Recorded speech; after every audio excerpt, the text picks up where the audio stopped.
हिमालय के अंदर छुपी ये 3 टेक्टोनिक लाइंस माउंटेन्स की फॉर्मेशन की स्टोरी बताते हैं। एमएफटी, एमबीटी और एमसीटी कौन सी लाइन कहाँ है? चलिए मैप पर देखते हैं। सबसे सदर्न साइड पर है एनएफटी यानी मेन फ्रंटल थ्रस्ट, जिसे हिमालयन फ्रंटल थ्रस्ट भी कहा जाता है। यह हिमालय के फुट हिल्स के पास मेजर एक्टिव टेक्टोनिक बाउंड्री है।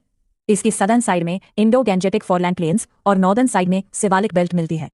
हिमालयन रीजन की एक्टिव डेफॉर्मेशन को समझने में एमएफटी बहुत इंपॉर्टेंट है।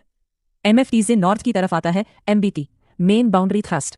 ये लेसर हिमालय और आउटर हिमालय यानी सिवालिक बेल्ट के बीच मेजर टेक्टोनिक बाउंड्री है।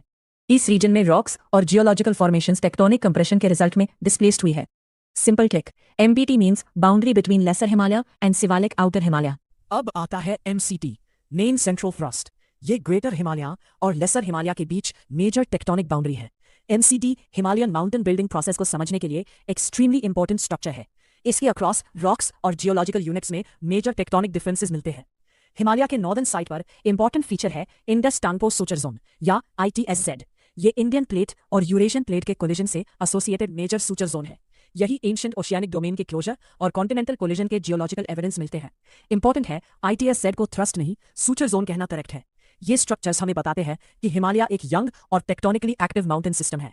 इंडियन प्लेट अब भी नॉर्थवर्ड मूवमेंट कर रही है, जिसकी वजह से हिमालयन रीजन में डेफॉर्मेशन, अर्थक्वेक्स और माउंटेन बिल्डिंग कंटिन्यू होती है। अब साउथ से नॉर्थ सीक्वेंस याद रखिए। MFT Himalayan frontal thrust, MBT main boundary thrust, MCT main central thrust, ITSZ Indus Tsangpo suture zone. बस ये सीक्वेंस और इनकी बाउंड्रीज याद रखो। हिमालयन टेक्टोनिक्स का मेजर पार्ट क्लियर।